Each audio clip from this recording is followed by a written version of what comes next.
Gaza में जिस Hamas का फन कुचलने का दावा इजरायली फौज ने किया था, अब वही हमास गाजा के अलग अलग हिस्सों में फन फैलाकर आईडीएफ को डसने में लगा है।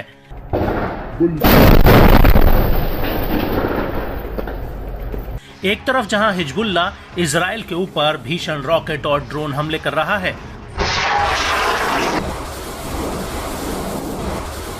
वहीं दूसरी तरफ गाजा आईडीएफ के लिए मौत का जाल बन गया है। ये बात हम नहीं कह रहे, बल्कि गाजा से आने वाले ये वीडियोस इस बात की तस्दीक कर रहे हैं। जी हां, हम बात कर रहे हैं गाजा के जबालिया में आईडीएफ के ऊपर हुए अटैक की, जिसमें इजरायली सेना को अभी तक का सबसे बड़ा झटका लगा है। इससे पहले कि हम आपको बताएं कि आईडीएफ को गाजा में क्या नुकसान हुआ है, उससे पहले आपको अल कासिम ब्रिगेड का ये वीडियो दिखाते हैं। ये वीडियो गाजा के जबालिया का है, जिसमें अल कासिम ब्रिगेड का एक लड़ाका एक रॉकेट नुमा विस्फोटक पर कुछ लिखता हुआ दिखता है। इसके बाद हमास के दो लड़ाके इस विस्फोटक को बाहर रास्ते में मलबे के नीचे दबा देते हैं। वहीं दूसरी तरफ हमास का एक लड़ाका सीसीटीवी कैमरे के जरिए इस रास्ते पर नजर रखे होता है, और तभी वहां से आईडीएफ का एक मैरकावा टैंक गुजरता है, और जैसे ही ये टैंक बारूद वाली जगह पर पहुंचता है, वैसे ही हमास का लड़ाका रिमोट कंट्रोल से इस आईडी में ब्लास्ट कर देता है, जिसकी वजह से टैंक के परखच्चे उड़ जाते हैं।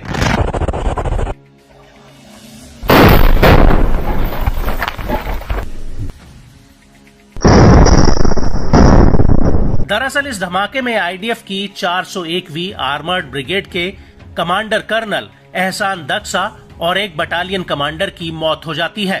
उनके साथ कुछ और अधिकारी भी इस टैंक में मौजूद होते हैं।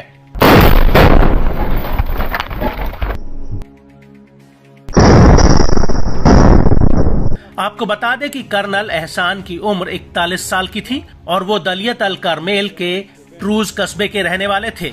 बड़ी बात यह है कि कर्नल एहसान आईडीएफ के सबसे सीनियर कमांडर्स में से एक थे, जिनकी गाजा की लड़ाई में जान चली गई है।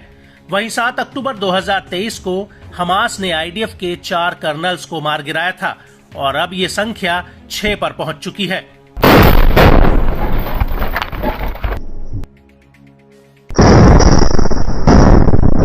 आपको बता दें कि कर्नल एहसान की मौत टैंक के भीतर नहीं, बल्कि टैंक के बाहर हुई है। आईडीएफ की रिपोर्ट के मुताबिक वो अन्य अधिकारियों के साथ टैंक के बाहर कुछ ही मीटर दूरी पर मुआयना करने आए थे, तभी वहां मौजूद आईडी में ब्लास्ट हो गया। आईडीएफ के मुताबिक जहां पर यह ब्लास्ट हुआ, वहां पर बूबी ट्रैप लगा था, जिसमें कमांडर एहसान दक्सा की मौके पर ही मौत हो गई, जबकि 52वीं बटालियन के कमांडर और 2 अधिकारी गंभीर रूप से घायल हुए हैं।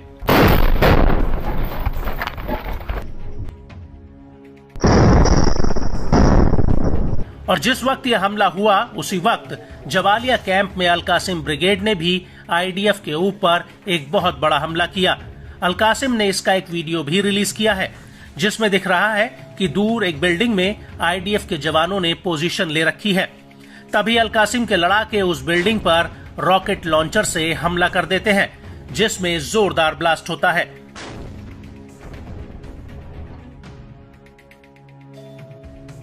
इसके बाद एक खंडर पड़ी इमारत में अल कासिम के 3 से 4 लड़ाके रॉकेट लेकर घुसते हैं, और वो उसके सामने जा रहे आईडीएफ के बुलडोजर पर ये रॉकेट फायर कर देते हैं। इसके बाद आईडीएफ के रास्ते में लगे एक बूबी ट्रैप को भी उड़ा दिया जाता है, जिसकी चपेट में आईडीएफ का एक टैंक आ जाता है।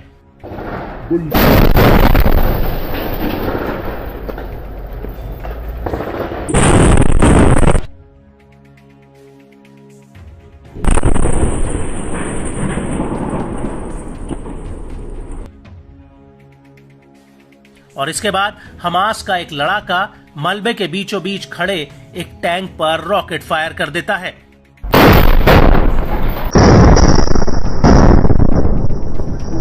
और इसके कुछ ही देर बाद एक लड़ाका मशीन गन से आईडीएफ के ऊपर ताबड़तोड़ फायरिंग करने लगता है।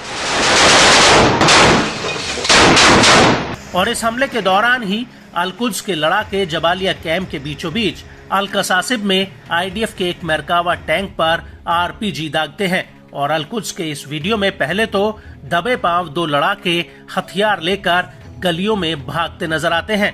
इसके बाद ये लड़ाके एक घर में छिपकर दूर खड़े आईडीएफ के 2 टैंकों पर आरपीजी दाग देते हैं, जिसमें एक बहुत बड़ा ब्लास्ट होता है।